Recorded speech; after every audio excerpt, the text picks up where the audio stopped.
இப்ப இந்தியா பாகிஸ்தான் போர் கூட போஸ்ட் பண்ணதான் சொல்கிறார்கள், முடிக்கவில்லை என்று சொல்லுவார். ஏனென்றால் இதுல வெற்றி தோல்வி பிரச்சனையா இருக்கிறது இரு தரப்புக்கும். பாகிஸ்தான் தரப்பை பொறுத்தவரை பிரச்சனை இந்தியாவுக்கு பிரச்சனையாக இருக்கிறது. ரஷ்யா ஒரு மூர்க்கமாக தாக்கி இருக்கிறது. வெள்ளிக்கிழமை இரவு உக்ரைன் பல பகுதிகளை தாக்கி இருக்கிறது. கிட்டத்தட்ட 600 கைதிகளை ரஷ்யா விட்டிருக்கிறது. 640 பேரை, அவர்கள் காயப்பட்டவர்கள், சுவவீனமானவர்கள் என்று 6000 உடலங்கள் இருக்கிறதாக கூறியிருந்தார்கள். உக்ரைன் அதை அங்க மறுத்துவிட்டது. இந்த ஆளில்லாத தாக்குதல் விமானங்களை ரஷ்யாவின் பான்சீர் ரக ஏவுகணைகளோ அல்லது S-400 S-300 அதனால் கூட தாக்க முடியவில்லை. ஏனென்றால் அரசியலில் நகர்த்தப்படும் காய்கள், திரைமறைவில் நடக்கும் ரகசிய பீரங்கள், உலகத் தமிழர் அறிந்தேயாக வேண்டிய உண்மைகளை தேடி ஒரு உடறுப்பு.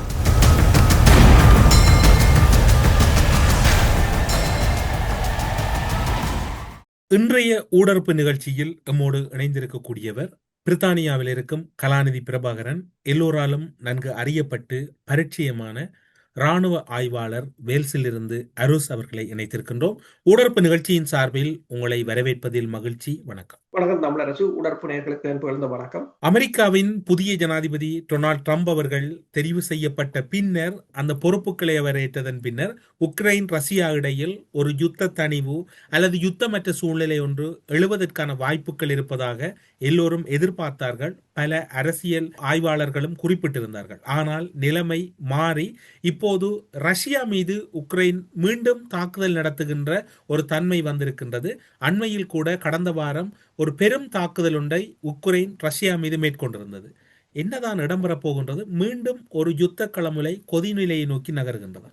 உண்மைதான். ஏனென்று சொன்னால், ட்ரம்பை பொறுத்தவரையில் ஒரு 24 மணி நேரத்துக்கு நிறுத்துவேன் என்று கூறினார். ஆனால் அவரால் அதை நிறுத்த முடியவில்லை. பேச்சுக்களை நடத்தினாலும், ரஷ்யாவுக்கு தூதுவர்களை அனுப்பினாலும் ரஷ்யா தனது நிலையில் இருந்து இறங்கியதாக இல்லை. உக்ரைனை பொறுத்தவரையில் ட்ரம்பின் முயற்சியில் உக்ரைன் மீதான அழுத்தத்தில் உக்ரைனை பேச்சுக்கு அவரால் கொண்டு சென்றிருக்க முடியும். ஆனால் இருந்த போதும் ஐரோப்பிய ஒன்றியம் கொடுக்கின்ற ஆதரவு உக்ரைனை தொடர்ச்சியாக இந்த மோதலுக்கு தள்ளிவிடுகிறது. அதே சமயம் அமெரிக்காவும் ரகசியமாக கொடுக்கின்றது. அவர்களை பொறுத்தவரையில் இந்த போரில் இப்போது இந்த போர் தணிவை கொண்டு இந்த போர் ஒரு தணிவு நிலையை ஏற்பட்டால் அது நேட்டோவின் தோல்வி என்பதுதான் முடியும். ஏனென்று சொன்னால், இதில் உக்ரைன் எந்த விதமான வெற்றியையும் பெறவில்லை என்பது தெளிவானது ஒன்று. உதாரணமாக நீங்கள் பார்த்தீங்கன்னு சொன்னால், இந்த போர் ஆரம்பித்த காலத்தில் இருந்து நேட்டோ எல்லா தன்னிடம் இருக்கின்ற ஆயுதங்களில் அணுகுண்டை தவிர மீது எல்லாவற்றையும் கொடுத்தார்கள். ஆனால் நேட்டோ நேரடியாக இறங்கவில்லையே தவிர எல்லாவற்றையும் கொடுத்தார்கள். உதாரணமாக பார்த்தீங்கன்னு சொன்னால், கிட்டத்தட்ட இப்ப 2023 ஆண்டு கூட ஒரு லூனர் ஹெயில் பிளான் 2023 என்றத இந்த நேட்டோ, அதாவது உக்ரைனுக்குள்ள வைத்து இந்த நேட்டோவும் அமெரிக்காவும் இணைந்து, நேட்டோவின் ராணுவ ஜெனரல்களும் அமெரிக்காவின் ராணுவ ஜெனரல்களும் இணைந்து ஒரு பிளானை போட்டிருந்தார்கள். என்னென்றால், கிட்டத்தட்ட ஸ்டோம் ஷேடோ ஏவுகணையாக இருக்கலாம், அல்லது ஸ்கல்ப் இஜி ரக குரூஸ் மிசைல்ஸாக இருக்கலாம், அல்லது அமெரிக்காவின் ATACMS என்ற ஏவுகணை. இவற்றை கொண்டு, இது ஆபரேஷனல் டாக்டிக்கல் மிசைல்ஸ் என்று சொல்றோம், இவற்றை கொண்டு ஒரு பெருந்தாக்குதலை மேற்கொண்டு கிரைமியாவிலிருந்து ரஷ்யாவை விரட்டுவது என்பதுதான் அந்த திட்டத்தின் நோக்கம். ஆனால் எதுவும் இடம்பெறவில்லை. என்ன பிரச்சனை என்று சொன்னால், அப்ப இந்த போரை அமெரிக்கா பேச்சுவார்த்தை என்ற ஒரு போர்வையை இல்ல அமெரிக்கா செல்கிறதே தவிர அமெரிக்காவும் இந்த போரை இருந்து வெளிவர முடியாத நிலை இருக்கின்றது. போரை பொறுத்தவரையில் உங்களுக்கு தெரியும், ஆரம்பிப்பது இலகு, ஆனால் அதிலிருந்து வெளிவருவது கொஞ்சம் கடினம். வியட்நாம் போரும் அப்படித்தான். 65 இருந்து 75 ஆண்டு வரையில் ஆப்கானிஸ்தானுக்கு இறங்கி கிட்டத்தட்ட 20 வருடம். அப்படி அந்த போர்களுக்கு போவது இலகு, அதிலிருந்து வெளிவருவது. ஏன்னா வெளிவருவது இலகு, உடனே நிறுத்தலாம், ஆனால் வெற்றி தோல்வி அதில் ஒரு பிரச்சனையாக இருக்கும். இப்ப இந்தியா பாகிஸ்தான் போர் கூட போஸ்ட் பண்ணதான் சொல்கிறார்கள், முடிக்கவில்லை என்று சொல்லுவார். ஏனென்றால் இதுல வெற்றி தோல்வி பிரச்சனையா இருக்கிறது இரு தரப்புக்கும். மற்றும் பாகிஸ்தான் தரப்பை பொறுத்தவரை பிரச்சனை இந்தியாவுக்கு பிரச்சனையாக இருக்கிறது. இப்படி முடித்தால் தான் தோல்வியில் முடிந்ததாக முடியும். அதே போன்றுதான் நீங்கள் கேட்டது போல இந்த போரை இருந்து வெளிவர முடியாது. அமெரிக்காவும் சரி, நேட்டோவும் சரி, ஐரோப்பிய ஒன்றியமும் சரி. எனவேதான் அது தொடர்கிறது. உக்ரைனுக்கு அமெரிக்காவாக இருக்கலாம் அல்லது ஐரோப்பிய ஒன்றியமாக இருக்கலாம், அவர்களின் துணையோடு தான் இந்த தாக்குதல் இடம்பெற்றது. உங்களுக்கு தெரியும், கிட்டத்தட்ட 4 லொரிகள் உள்ளுக்கு போயிருந்தன, 117 ட்ரோன்கள். அப்ப இதுல ப்ரொஃபசர் ஜெஃப்ரி சாக்ஸ் ஒன்றை கூறுகிறார். இது அமெரிக்காவின் சிஐஏயும் பிரித்தானியாவின் MI6 இல்லாது இந்த தாக்குதலை நடத்தியிருக்க முடியாது. அமெரிக்காவின் பாதுகாப்பு செயலாளர் பீட் ஹெசத் கூறியிருக்கின்றார், தாங்கள் இந்த தாக்குதலை நேரடியாக சேட்டலைட் ஊடாக பார்த்துக் கொண்டிருந்ததாக. அப்போ அதுல இந்த நிருபர் ஒரு கேள்வி கேட்கிறார், நேட்டோ ஐரோப்பிய ஒன்றியம் இதில் பங்கு பெற்றியதா? அப்ப அவர் சொல்ற, இல்லை அவர்களிடம் அந்த செய்மதி இல்லை, தங்கள் செய்மதி தான். அப்ப இந்த செய்மதி உதவிகள், இதற்கான திட்டங்கள் எல்லாவற்றையும் போட்டு கொடுத்தது இவர்கள் தான். உக்ரைனால் தனியாக செய்திருக்க முடியாது. ஆனால் இந்த தாக்குதல் உக்ரைனை பொறுத்தவரையில் வெற்றிகரமாகத்தான் செய்திருக்கிறார்கள். ஆனால் உக்ரைன் கூறிய அளவுக்கு 41 விமானங்கள் அழியவில்லை. அதில் கூடுதலாக நீங்கள் பார்த்தீங்கன்னு சொன்னால் TM-95 MS ரக விமானங்கள் நான் நினைக்கிறேன் 4 முற்றாக அழிந்தன, 1 கடுமையாக சேதமடைந்தது. அதே போலதான் TU-22 MS ரக விமானம், M3 ரக விமானம், அதுவும் 1 அழிவடைந்ததாகவும் 1 சேதமடைந்ததாகவும், ஒரு ஆண்டனோவ் 12 ரக விமானம் அழிவடைந்ததாகவும் கூறப்படுகிறது. ரஷ்யாவுடன் கிட்டத்தட்ட 132 தொடக்கம் 140 விமானங்கள். இது நீண்ட தூர ஏவுகணைகள், நீண்ட தூர விமானம் ஏவுகணைகளையும் அணுகுண்டுகளையும் சுமந்து செல்லும். இது கோல்ட்வோர் காலத்தில், அதாவது நீங்கள் பார்த்தீங்கன்னா சொன்னா பனிப்போர் காலத்துல உருவாக்கப்பட்ட விமானம். 1960களில் தயாரிக்கப்பட்டது. 70-75 அதன் உற்பத்தியை நிறுத்திவிட்டார்கள். உண்மையில் இப்ப இருக்கிற விமானங்கள் உங்களுக்கு 4ஆம் தலைமுறை, 5ஆம் தலைமுறை, 6ஆம் தலைமுறை விமானத்தை கூட நோக்கி கூட போய்கொண்டிருக்கிறார்கள். அந்த விமானம் SU-35 இருக்கலாம், SU-34 இருக்கலாம். அதனால் கூட இந்த ஏவுகணைகளை இப்போது சுமந்து செல்ல முடியும். உதாரணமாக MiG-31 நீங்க பார்த்தீங்கன்னு சொன்னால் அது கின்சால் ஏவுகணையை அதுதான் கொண்டு செல்வது, ஒரு இன்டர்செப்டர் விமானம். கின்சால் ஏவுகணையை இவர்களால் தடுக்கவும் முடியாது. அப்ப தாக்குதல் உண்மையில் வெற்றி. ஆனால் ரஷ்யா அதற்கு இப்ப அந்த தாக்குதல் முடிந்தவுடன் எல்லோரும் பார்த்தார்கள் ரஷ்யா மிக பெரும் தாக்குதல் உடனடியாக ஆரம்பிக்கும் என்று இல்லை. ஆனால் பிறகு பார்த்தீங்கன்னு சொன்னால் வெள்ளிக்கிழமை ரஷ்யா ஒரு மூர்க்கமாக தாக்கி இருக்கிறது. வெள்ளிக்கிழமை இரவு உக்ரைன் பல பகுதிகளை தாக்கி இருக்கின்றது. மேற்குலகத்தின் பேட்ரியாட் ரக ஏவுகணைகள் இருந்தாலும் அவற்றால் ரஷ்யாவின் ஏவுகணைகளை தடுக்க முடியவில்லை என்பது தெளிவாக இருக்கின்றது. அப்ப உக்ரைன் இந்த போரை நிறுத்துவதற்குரிய எந்த விதமான ஒரு சமிக்கைகளும் இல்லை. ரஷ்யாவும் அதை பெருசாக எடுக்கவில்லை. உதாரணமா பார்த்தீங்கன்னு சொன்னால் உக்ரைன் அடித்தது, ரஷ்யா திருப்பி அடிக்குது. அதற்கிடையில அவர்கள் பேச்சுக்கள் நடத்தி இருக்கிறார்கள். கிட்டத்தட்ட 600 கைதிகளை ரஷ்யா விட்டிருக்கிறார், 640 பேரை. அவர்கள் காயப்பட்டவர்கள், சுவவீனமானவர்கள் என்று 6000 உடலங்கள் இருக்கிறதாக கூறுகின்றார்கள். உக்ரைன் அதை மறுத்து விட்டது. 6000 பொடியையும் கொண்டு போன பிரச்சனை, அதுவும் கேர்க்ஸ் பகுதியிலே கொல்லப்பட்டவர். இருந்த போதும் இந்த சனிக்கிழமை 1200 6000 சடலங்கள்ல 1200 சடலங்களை வண்டிகளில் கொண்டு போய் கொடுத்திருக்கிறார்கள். அப்ப இந்த போரை ரஷ்யா ஏதோ ஒரு வகையில் இந்த போரை ரஷ்யாவும் தொடரவே விரும்புவது போலதான் தெரிகிறது. நீங்கள் இப்போது குறிப்பிட்ட கருத்துக்களை பார்க்கின்ற போது ரஷ்யா ஒரு வலிமையாகவும் போரியல் ரீதியாக ஒரு உச்சமான நிலையில் இருந்தபோது உக்ரைனின் இந்த தாக்குதல் என்பது எப்படி நிகழ்ந்தது? ரஷ்யாவின் பாதுகாப்பு நிலவரங்கள் அல்லது பாதுகாப்பு தன்மைகளில் பலவீனம் ஏற்பட்டிருக்கின்றது. இது ஒரு கெரில்லா தாக்குதல் என்று சொல்லலாம். ஏனென்றால் ரஷ்யாவின் முன்னணி அரங்கை ஊடறுத்து நேரடியாக செல்லவில்லை. ஒரு மிக கனரக பார ஊர்தியில் உள்ளுக்குள் வடிவமைத்து, உள்ளுக்குள் அந்த பொடிக்குள் ஒரு பாக்ஸை ஏற்படுத்தி அது இந்த பொறுத்து வீடுகள் செய்கிற மாதிரியான ஒரு கம்பெனியின் லொரி மாறி கொண்டு சென்று அவ்வாறுதான் நடத்தி இருக்கிறார்கள். அதாவது உள்ளுக்குள் நீண்ட தூரம், கிட்டத்தட்ட சில விமான தளங்கள் உக்ரைன் எல்லையிலிருந்து 4500 கிலோமீட்டருக்கு அப்பாற்பட்டவை. அப்ப அது ரஷ்யா தொடர்ச்சியாக ஆக்களை பிடித்துக் கொண்டுதான் இருக்கிறது. கடந்த வருடத்தின் இறுதி பகுதி கூட பெலாரஸ் பகுதியில் கூட வைத்து ஒரு வாகனத்தில் வெடி மருந்தை ரஷ்யா கைப்பற்றியிருந்தது. இப்ப ரஷ்யாவின் செய்தித்தளங்களை பார்த்தீங்கன்னு சொன்னால் தினமும் அங்கு உக்ரைனால் ஊடுருவப்பட்டவர்களை பிடித்துக் கொண்டுதான் இருக்கிறது. ரஷ்யாவினால் இதனை கட்டுப்படுத்துவது கடினம். என்னன்னு சொன்னால் இப்ப உக்ரைன்ல இருந்து இடம்பெயர்ந்த மக்களை நீங்கள் பார்த்தீர்கள் என்று சொன்னால் 43 மில்லியன் மக்கள் இருந்தார்கள் போர் ஆரம்பித்த போது. இப்போது 20 மில்லியன் தான் இருக்கிறார்கள். மிக பேர் எல்லா நாடுகளுக்கும் சிதறி ஓடிவிட்டார்கள். அதில் அதிக அளவில் ஓடியவர்கள் ரஷ்யாவுக்கு இருப்பவர்களால் அதிக அளவானவர்கள். உக்ரைனுக்கும் ரஷ்யாவுக்கும் போர் இடம்பெற்றாலும் உக்ரைனிலிருந்து ரஷ்யாவுக்கு போன மக்கள் தான் அதிகம். அப்ப அவர்களையும் ரஷ்யா அவ்வளவு பேரையும் ஸ்கிரீன் பண்ணி வச்சிருக்கிறது காட்டினார். இருந்த போதும் அடுத்ததாக இந்த விமானம் இந்த ஆளில்லாத தாக்குதல் விமானங்களை ரஷ்யாவின் பான்சீர் ரக ஏவுகணைகளோ அல்லது S-400 S-300 அதனால் கூட தாக்க முடியவில்லை. ஏனென்றால் அதுகளையும் கடந்து இது உள்ளுக்கு போய்விட்டது. இதை உள்ளுக்கு விமான நிலையங்களுக்கு பக்கத்தில் கொண்டு போய்விட்டார்கள். இதுகள் எல்லை பகுதிகளில் இருக்கின்ற விமான எதிர்ப்பு ஏவுகணைகள். அப்ப முழுக்க முழுக்க ஒரு கெரில்லா தாக்குதலாக இடம்பெற்றது. எனவேதான் அதை தடுப்பது கடினம். கெரில்லா தாக்குதல்களை தடுப்பது கடினம். இருந்தபோதும் தடுக்கலாம். புலனாய்வுத்துறை நடவடிக்கை வேகமாக இருக்க வேண்டும். உதாரணமாக நீங்கள் கேட்டது போல தடுக்க தவறியது என்பது புலனாய்வுத்துறையின் தோல்வி. ஏனென்றால் 1.5 வருடமாக அது பிளான் பண்ணப்பட்டது. அப்ப 1.5 வருடத்திற்கும் அந்த தகவல்கள் கசியவில்லை என்பது ஒரு ஆச்சரியமான ஒரு விடயம். அந்த ரஷ்யாவின் புலனாய்வுத்துறைக்கு அந்த தகவலை எட்டாது அவர்கள் பார்த்து கொண்டிருந்தது. அது அவர்களின் ஒரு வெற்றிகரமான நடவடிக்கையாகத்தான் பார்க்கலாம். ஆனால் இருந்த போதும் இந்த தாக்குதலால் ரஷ்யா தனது போர் நடவடிக்கையில் மாற்றத்தை ஏற்படுத்துமா என்றால் அது இல்லை.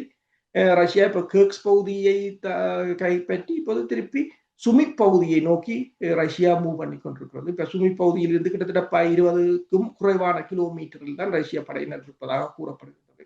இப்ப ரஷ்யா தண்ட போர் நடவடிக்கையில் எந்த விதமான மாற்றத்தையும் ஏற்படுத்தவில்லை. இருந்த போதும் இது ரஷ்யாவுக்கு இழப்பு தான். ஆனால் இது மட்டுமல்ல, இப்போ தினமும் அங்கு எரிபொருள் சுத்திகரிப்பு நிலையங்கள், ஷாப்பிங் காம்ப்ளெக்ஸ்கள் அல்லது ரயில்வே நிலையங்கள் என்று ஆளில்லாத தாக்குதல் விமானங்கள் இந்த தாக்குதல்கள் அதிகம். எல்லாவற்றையும் தடுப்பது என்பது முடியாத காரியம். என்னென்னு சொன்னால் அவ்வளவுத்துக்கும் ஒரு $400 ஆளில்லாத தாக்குதல் விமானத்துக்கு 2 மில்லியன் அல்லது $100,000 $200,000 ஏவுகணைகளை அடிக்கடி பயன்படுத்தவும் முடியாது. இப்ப நீங்கள் இந்த சண்டையை நீங்கள் வடிவாக உன்னிப்பாக பார்த்தீர்கள் என்று சொன்னால் ரஷ்யா S-400 பெருசளவில் பயன்படுத்தவில்லை. ஒரு 2 தடவைகள் தான் பயன்படுத்தியது. ஹைப்பர்சோனிக் ஏவுகணையை கூட அவர்கள் ஒரு 2 அல்லது 3 தடவைகள் தான் பயன்படுத்தினார்கள். அதற்கு பிறகு அவர்கள் பயன்படுத்தவில்லை. அதுவும் ஒரு டெஸ்டிங்காக. அது என்றால் ஹைப்பர்சோனிக் ஏவுகணை களமுனையில் பயன்படுத்தியது குறைவு. அப்ப களமுனையில் பயன்படுத்த ரியல் போர்ல அதை பயன்படுத்தி பார்க்க வேண்டும் என்பதற்காக பயன்படுத்தினார்களே தவிர பயன்படுத்தவில்லை. ஏன் என்று சொன்னால் அவர்கள் மிகப்பெரிய ஒரு எதிரிக்காக காத்திருக்கிறார்கள். இந்த உக்ரைன் இது ஒரு டம்மியாகத்தான் அவர்கள் பார்க்கிறார்கள். நேட்டோ இறங்குவதற்கு பார்க்கிறார்கள். நேட்டோவும் என்ன யோசிக்குது என்று சொன்னால் முதலில் உக்ரைனை வச்சு ரஷ்யாவை பலவீனப்படுத்திவிட்டு இறங்கத்தான் நேட்டோ காத்திருக்கிறது. ஆனால் இந்த உக்ரைனுக்கு இந்த நவீன ஆயுதங்களை எல்லாம் அடித்து உக்ரைனுடன் தந்த பலத்தை இழக்க ரஷ்யா விரும்பவில்லை. இதைத்தான் நாங்கள் இந்திய பாகிஸ்தான் சண்டையில் கூட நான் கூறியிருந்தேன். என்னென்றால் பாகிஸ்தான் ஏவுகணைகளை S-400 வைத்து சுட்டு வீழ்த்தியதாக கூறினீர்கள். உங்கள்கிட்ட இருக்கிறதுலேயே நவீனமானது S-400. சரி, பாகிஸ்தான் அடிச்சது ஃபெட்டா 1 ஃபெட்டா 2. சரி, இனி நவீன ஏவுகணை சீனாட்ட இன்னும் எக்கச்சக்கமா இருக்கு. அதுகள் வரைக்கும் என்ன தடிப்பீங்க? அதுகள் வரைக்கும் என்னத்தை பாவிக்க போறது? இது கட்டுப்படியா? ரஷ்யாவோட 3 வரிய போர்கள் கூட அவங்க பயன்படுத்தியது இல்லை. இப்ப ரஷ்யாண்ட களமுனை என்னன்னு சொன்னா ஏன் பொறுமையாக இருக்கிறார்கள்? ஏன் இந்த சில தாக்குதல்களுக்கு பதிலடியை கொடுக்கிறார்கள் இல்லை? ஏன் சில அதாவது மட்டுப்படுத்தப்பட்ட அளவில் தான் செய்கிறார்கள்? ஏன் இப்ப உதாரணமா பாத்தீங்கன்னு சொன்னால் இஸ்ரேலை போல உக்ரைன் தலைமை பீடங்களையோ கட்டளை அதிகாரிகளையோ கொல்வதற்கு ரஷ்யா விரும்பவில்லை. உக்ரைன் அதிபர் எல்லையில் அந்த போர் முனையில் கூட சென்று மெடல்களை வழங்கியிருந்தார், ராணுவத்தினர் கதைத்திருந்தார், புலனாய்வு தகவல் மூலம் அறியலாம். இருந்தாலும் ரஷ்யா அதை அதாவது உக்ரைனின் கட்டளை பீடத்தையோ தலைமை பீடத்தையோ அளிப்பதற்கு ரஷ்யா விரும்பவில்லை என்றால் அதற்குரிய காரணம் என்னன்னு சொன்னால் அவர்கள் நேட்டோவை இந்த களமுனைக்குள்ளாக சந்திப்பதற்கு ஏதோ ஒரு வகையில் திட்டமிட்டிருப்பதாகத்தான் பார்க்கலாம். டொனால்ட் ட்ரம்ப் அவர்கள் ஜனாதிபதியாக பதவியேற்ற பின்னர் விளாடிமிர் புட்டின் அவர்கள் அளவுக்கு அதிகமான ஒரு நம்பிக்கையில் இருந்தாரா? யுத்தம் என்பது, அதுவும் பெரியெடுப்பிலான யுத்தம் என்பது ரஷ்யாவை நோக்கி நிகழ்வதற்கு வாய்ப்புகள் குறைவாக இருப்பதற்கு சந்தர்ப்பம் என்கின்ற ஒரு அபரிதமான நம்பிக்கையை விளாடிமிர் புட்டின் அவர்கள் கொண்டிருந்திருப்பதற்கு வாய்ப்பு இருக்கின்றதா? அதன் விளைவே இந்த தாக்குதலுடைய பெரும் நஷ்டம் என்று கூறலாமா? பூட்டினை பொறுத்த வரையில் அவர்கள் அதாவது 2 பேரும் சூப்பர் பவர்ஸ். அப்ப அவங்களை பொறுத்த வரையில இவ்வாறு ஒவ்வொருத்தரை நம்பி தங்கட இப்படி நம்புவார்கள் என்று சொன்னால் சூப்பர் பவராக இருக்க முடியாது. கதைப்பார்கள், பேசுவார்கள், நம்புவது போலேயே கதைப்பார்கள். ஆனால் அவர்களுக்கு தெரியும். அப்படியே அப்படியான ஒரு எல்லா விடயத்திலும் அவதானமாக இருக்கக்கூடிய விளாடிமிர் புட்டின் அவர்கள் இந்த இடத்தில் எப்படி இந்த சர்க்கல் நடந்தது அவருடைய இராணுவ ரீதியாக என்று சொன்னால் இப்ப உதாரணமா நீங்க பார்த்தீங்கன்னு சொன்னால் அதான் இப்ப கர்க்ஸ் பகுதி உங்களுக்கு தெரியும். அதாவது கடந்த வருடம் ஆகஸ்ட் மாதம் கர்க்ஸ் பகுதியை பிடித்தார்கள். அது ரஷ்யாவுக்குள் உள்ள பகுதி. நியாயமான இடத்துக்கு போனார்கள். அதிலிருந்து ஒரு சிறிய தூரத்துல அணு மின் நிலையம் இருக்கின்றது. அதை கைப்பற்றுவார்களாக இருந்தால், அதை உடைப்பார்களாக இருந்தால் மிகப்பெரிய அனர்த்தம். ஆனால் ரஷ்யா பேசாமல் இருந்தது. அதை நிறுத்தி விட்டார்கள். அவர்கள் போவதை நிறுத்தி விட்டார்கள். அங்கே மாஸ்கோவுக்கு போக இன்னும் ஒரு 300 மைல் என்று சொன்னார்கள். மேற்குலக ஊடகங்கள் எல்லாம் ஹெர்க்ஸை பிடித்தார்கள், மாஸ்கோவுக்கு போவார்கள் என்றார். அதை பிடித்ததே ஏன் என்று சொன்னால், அதை ஒரு பாகையினாக வைத்துக் கொண்டு கிரைமியாவிலிருந்து ரஷ்யாவை அகற்றுவது, அடுத்ததாக அதை வைத்துக் கொண்டு ரஷ்யாவை பேச்சுவார்த்தையில் ஒரு பேரம் பேசுவது. ரஷ்யா எதற்கும் அஞ்சவில்லை. அவர்கள் அதை தடுத்து நிறுத்தினார்கள். கிரைமியாவில இருந்தோ, டொன்பாஸ்ல இருந்தோ, டொனஸ்கில் இருந்தோ படையினரை அகற்றவில்லை. தங்கள் படை நடவடிக்கை நகர்ந்து கொண்டுதான் இருந்தது. அவர்களை அப்படியே வைத்துக் கொண்டு சிறுக அடித்தார்கள். அடித்துவிட்டு அடுத்ததாக வடகொரியாவிலிருந்து படையினரை கொண்டு வந்தார்கள். கதையை முடிச்சு விட்டார்கள். இப்ப அதுல இருந்த பொடிதான் 6000 இங்க வரப்போகிறது கொடுப்பதற்காக இருக்கிறார்கள். அப்போது கூட ஒரு படை நடவடிக்கை நீங்க பார்க்கலாம். அதாவது கேஸ் பைப் லைனுக்கு ஊடாக 800 சிறப்பு படையினர் உள்ளுக்குள்ளால வந்துதான் அந்த கர்க்ஸின் மிச்ச ஆபரேஷனையும் முடித்திருந்தார்கள். இப்ப நீங்கள் கூறியது போல இந்த சர்க்கல்கள் என்பது இந்த தாக்குதலை விட ஹெர்க்ஸ் பகுதிக்குள் உக்ரைன் ஒரு மிகப்பெரிய ஒரு படை நடவடிக்கையை மேற்கொண்டது மிகப்பெரிய ஒரு பாரதூரமான படை நடவடிக்கை என்று சொன்னால், ரஷ்யாவின் பகுதியை பிடித்து வைத்திருக்கிறோம். இதே தாக்கிவிட்டு அவர் ஒரு கிரில்லா தாக்குனார், டிரைவர் போனார்கள், அவர்கள் அதை தாக்கிவிட்டு அவர்கள் ஓடிவிட்டார்கள், அவ்வளவுதான். ஆனால் இது அந்த இடத்தை ரஷ்யாவின் இடத்தையே பிடித்து வைத்திருந்தார்கள். இப்ப நீங்கள் பார்க்கலாம், கியூபாவிலிருந்து ரஷ்யா சீனா போன்ற நாடுகள் எல்லாம் கியூபாக்கு ஆயுதத்தை கொடுத்து கியூபாவிலிருந்து போய் அமெரிக்காவின் ஒரு இடத்தை பிடித்து வைத்திருந்தால் நிலைமை எவ்வாறு இருக்கும் என்றதை நாங்கள் கற்பனை செய்து கூட பார்க்க முடியாது. அதே போல அமெரிக்காவின் ஒவ்வொரு இடத்திலும் தாக்குதல் நடத்தினால் நிலைமை எவ்வாறு இருக்கும் என்று தாக்க முடியாது. ஆனால் அவ்வாறான நிகழ்வுகளையும் ரஷ்யா சந்தித்துக் கொண்டுதான் இருக்கிறது. இப்ப உங்களுக்கு தெரியும், கடந்த வருடத்துக்கு முதல் நினைக்கிறேன், அந்த ரஷ்யாவின் ஒரு ஷாப்பிங் மாலை நடைபெற்ற தாக்குதல் கிட்டத்தட்ட 150க்கு மேற்பட்டவர்கள் கொல்லப்பட்டிருந்தார்கள், பெருமளவான காயமடைந்திருந்தார்கள். இப்ப இந்தியாவை போல 5 பேர் இறந்ததற்கு இந்த போரை ஆரம்பிக்கவில்லை. அவர்கள் அதற்கு பிறகும் சாதாரணமாக தாக்குதல் எவ்வாறு நடக்கிறதோ அவ்வாறு நடந்து கொண்டே இருக்கிறதே தவிர அதற்கு பிறகும் அவர்கள் பெருசாக எதையும் செய்யவில்லை என்று சொன்னால், எதிரியின் நிகழ்ச்சி நிரலுக்குள் எதிரி உங்களை போருக்கு தூண்டுவார், அல்லது உங்களை அணு ஆயுதத்தை பயன்படுத்த சொல்லி தூண்டுவார்கள், அல்லது உங்களை மேலும், அதாவது நீங்கள் ஒரு போர் என்று வந்தால் நீங்கள் உங்களோட உறுதித்தன்மையில் இருந்து விலகக்கூடாது. நீங்கள் தளம்பினீங்கள் என்று சொன்னால் அதுதான் அந்த பிரச்சனை. அதாவது நாங்கள் பதற்றப்பட்டோம் என்று சொன்னால் களமுனை மாறிவிடும். போர் களமுனை அவ்வாறுதான். அப்ப அதை ரஷ்யா ஒருபோதும் தண்ட நிலையிலிருந்து விடவில்லை. இப்ப நீங்கள் சொன்னது போல தாக்குதல் பெரிது. அது புலனாய்வுத்துறை தோல்வியாகத்தான் பார்க்கலாம். என்றால் 1.5 வருடம் நடைபெற்ற தாக்குதல் தொடர்பாக தகவல்களை அறியாமல் விட்டது புலனாய்வுத்துறை தோல்வியாகத்தான் பார்க்கலாம். ஆனால் இதிலிருந்து மீண்டு வர வேண்டியது அவர்களுடைய கடமை. மீண்டு வருவதற்கு வாய்ப்புகள் என்று சொன்னால் அது ஒரு சண்டையில் தான் அதற்கான முடிவு இருக்கின்றதா, அல்லது ஒரு சமரச முயற்சியோடு இந்த இணைவு ஏற்படுவதற்கு வாய்ப்பு இருக்கின்றதா? ரஷ்யாவின் தகவல்களின் அடிப்படையில் பெருமளவில் சமரச முயற்சிக்கான சாத்தியக்கூறுகள் குறைவு. வெள்ளிக்கிழமை இடம்பெற்ற தாக்குதலும் மிக கடுமையான தாக்குதல்களைத்தான் செய்திருக்கிறார்கள். கிவ் பகுதியாக இருக்கலாம், காக்கோ பகுதியாக இருக்கலாம், ஒடிசா பகுதியாக இருக்கலாம். கிட்டத்தட்ட கிவ் பகுதியில் கூட அதாவது அமெரிக்கா நேட்டோவின் ஆயுத களஞ்சியத்தை தாக்கி இருக்கிறார்கள். கிட்டத்தட்ட 56 ஸ்டோம் ஷேடோ ஏவுகணைகள், 32 பேட்ரியாட் ஏவுகணைகள், 53 ATACMS ரக நீண்டதூர ஏவுகணைகள் என்று அந்த ஸ்டொக்கை தான் தாக்கி அளித்திருக்கிறார்கள். பெருமளவான இடத்தை தாக்கி இருக்கிறார்கள். என்ன பிரச்சனை என்று ரஷ்யாவின் புதுசா அந்த இப்ப அவர்கள் கின்சால் மிசைல்ஸை கூட பயன்படுத்துவதில்லை, ஐகண்டர் மிசைல்ஸ் தான் பயன்படுத்துகிறார்கள். அந்த மிசைல்ஸை பொறுத்தவரையில் அதை கூட பேட்ரியாட் ஏவுகணையால் தடுக்க முடியாமல் இருக்கின்றது. இப்ப ஜெர்மன் அதிபர் அமெரிக்காவுக்கு போயிருந்தார். ஏதோ ஒரு வகையில் அமெரிக்க அதிபரை ஏதோ ஒரு வகையில் கன்வின்ஸ் பண்ணி இந்த ஆயுத விநியோகத்தை சீராக செய்வதற்கு தான் அவர் அங்கு போயிருக்கிறார். ரஷ்யா அதாவது இந்த போரை நிறுத்தக்கூடாது என்பதில் தீவிரமாக இருக்கிறார். பிரித்தானியாவும் அவ்வாறுதான் இருக்கின்றது. இப்போது கிட்டத்தட்ட 1.5 பில்லியன் டாலர்களுக்கு 12 நீர்மூழ்கி கப்பல்களை புதிதாக கட்டுது. ஏற்கனவே 7 நீர்மூழ்கி கப்பல்கள் இருக்கின்றன. புதிதாக 12 நீர்மூழ்கி கப்பல்களை கட்டுகிறார்கள்.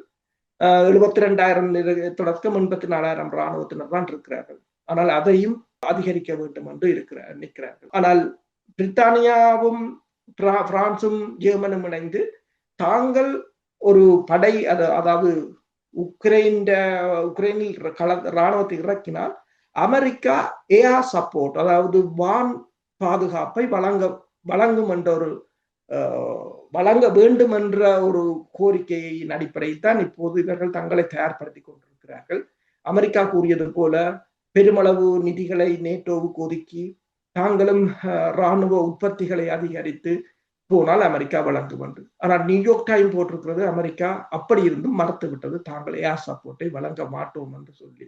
ஏன் என்று சொன்னால் எந்த நோக்கத்துக்காக உக்ரைன் சண்டையை ஆரம்பித்தார்களோ, அதாவது ரஷ்யாவின் படைத்துறைகளை அழித்து, இப்ப நீங்கள் கூறியது போல இந்த விமானங்களை அழித்து படைத்துறைகளை அழித்து ரஷ்யாவின் ஏவுகணைகளை அழித்து ரஷ்யாவை இந்த பலவீனப்படுத்தி விட்டு நேட்டோ களமிறங்க வேண்டும்.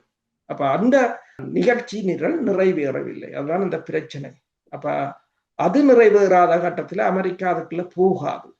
உங்களுக்கு தெரியும், சீனாவின் PL-15 ஏவுகணையே ஐரோப்பாவின் பெஸ்டான விமானத்தை இல்லாது செய்து விட்டது என்னும் போது ரஷ்யாவின் நண்பர்களும் பிரச்சனை. சீனா ஒரு மிக நெருங்கிய நண்பர். அடுத்ததாக வடகொரியா இருக்கின்றது, ஈரான் இருக்கின்றது. அமெரிக்காவின் டாம் காட்டர் அவர் செனட்டர். அவருடைய தகவல்கள் அடிப்படையில் கிட்டத்தட்ட 800 ஏவுகணைகளுக்கு தேவையான தொன் கணக்கான பொருட்கள் அதாவது உபகரணங்கள் சீனாவிலிருந்து ஈரானுக்கு போயிருப்பதாக கூறப்படுகிறது. அது ஈரான் மூலமாக ஹூதிஸ் அமைப்பினருக்கு போகலாம் என்றும் கூறப்படுகின்றது. அப்ப என்னென்று சொன்னால், இப்ப அமெரிக்காவுக்கும் சீனாவுக்கும் இடையில் அமெரிக்க அதிபர் சீன அதிபருடன் கதைத்திருக்கிறார், டெலிபோனில் கதைப்பதாக கூறியிருக்கிறார். தற்போது செய்து கதைத்திருக்கிறார். அதன் பிற்பாடு ரய எர்த் மெட்டல்ஸை சீனா அமெரிக்காவுக்கு அனுப்புவதாக கூறியிருக்கிறது. என்றால் அமெரிக்காவின் ஏவுகணை தொழில்நுட்பத்துக்கோ விமானத்துக்கோ தொழில் எல்லாத்துக்கும் அது தேவையாக இருக்கின்றது. இப்ப இந்த போரை இவர்கள் இணைத்தது போல நேரடியாக செய்ய முடியாத ஒரு சூழ்நிலையில் தான் இப்போது உக்ரைனுக்குள்ளாக இதனை கொண்டு நடத்த முற்பட்டுகிறார். புட்டினை பொறுத்தவரையில் நேட்டோவை வலிந்து இழுப்பது அல்லது எப்படியாவது இந்த களமுனைக்குள் நேட்டோவை அழைத்து விட வேண்டும் என்பதில் மிக அவதானமாக இருப்பதாக எடுத்துக்கொள்ளலாமா? உண்மைதான். புட்டினை பொறுத்தவரை அதுக்குத்தான் அவர் காத்திருக்கின்றார். அவருக்கு தெரியும் என்னென்று சொன்னால், நான் இப்போ இருக்கிற ஆயுதங்களை இவர் செலவழித்து விட்டால் அடுத்தது இந்த பெரிய ஒரு களமுனையை தாங்கள் சந்திக்க முடியாது என்று சொல்லி. அப்ப அவர் ஏற்கனவே ஒரு புலனாய்வுத்துறையின் அதிகாரியாக இருந்தவர், படைத்துறையில் கடுமையாக வேலை செய்தவர், பொருளாதாரத்திலும் அவரை பொறுத்தவரையில் ஒரு PhD தான். அப்ப எல்லாத்திலும் அவருக்கு ஓரளவு விளங்குகிறது. என்னென்னு சொன்ன எதிரி என்ன நிகழ்ச்சி நிரலை வகுக்கிறானோ அதற்கு நாங்கள் போக முடியாது, உங்கள் நிகழ்ச்சி நிரலுக்குள் தான் அவரை கொண்டு வர வேண்டும். மேற்குலகமும் இதிலிருந்து வெளியேற முடியாது.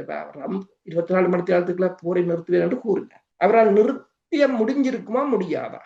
கண்டிப்பா நாங்களே யோசிச்சு பார்ப்போம். ட்ரம்ப் இணைச்சால் 24 மணி நேரத்துக்கு இந்த போரை முடிக்கலாமா? முடிக்கலாம். என்னென்று அமெரிக்கா தான் செய்மதி புலனாய்வுத்துறை, ஸ்டார்லிங்க் ஆக இருக்கலாம், ஆயுதங்களாக இருக்கலாம், புலனாய்வு தகவலாக இருக்கலாம், படைத்துறை ஆலோசகராக இருக்கலாம், எல்லாம் அவர்கள் தான். அமெரிக்கா நிறுத்தும் என்று சொன்னால் 24 மணி நேரம் நிறுத்தும். ஆனால் அவர்கள் அதை நிறுத்தாத அதையும் ஒரு பொறியாகத்தான் பயன்படுத்த முற்பட்டிருந்தார்கள். பேச்சுவார்த்தை என்பது எப்போதும் ஒரு பொறியாகத்தான் பயன்படுத்துவது. அது நாங்களும் அதில் அனுபவப்பட்டவர். நாங்கள் 2002ஆம் ஆண்டு அதற்கு முதலும் பேச்சுவார்த்தைகள் எல்லாம் இவ்வாறு ஒரு பொறியாக பயன்படுத்தப்பட்டது. அதே ஒரு பொறியைத்தான் இவர்கள் வைத்தார்கள். ஆனால் ரஷ்யாவில் மாட்டவில்லை. ஊடறுப்பு நிகழ்ச்சியில் இணைந்து கொண்டு ரஷ்யா உக்ரைன் இடையில் இடம்பெற்றுக் கொண்டிருக்கக்கூடிய யுத்தத்தினுடைய தன்மையும் அந்த யுத்தத்தின் பின்னணிகளும் ரஷ்யாவினுடைய பதுங்கல் நிலைகளும் இப்போது இருக்கக்கூடிய இராணுவ சமநிலையும் என்று பல முக்கியமான தகவல்களை ஊடறுப்பு நிகழ்ச்சியின் வாயிலாக வெளிப்படுத்தியமைக்கு சிறப்பு நன்றிகளோடு உங்களிடம் விடைபெற்றுக் கொள்கிறோம். நன்றி, வணக்கம். நன்றி, வணக்கம்.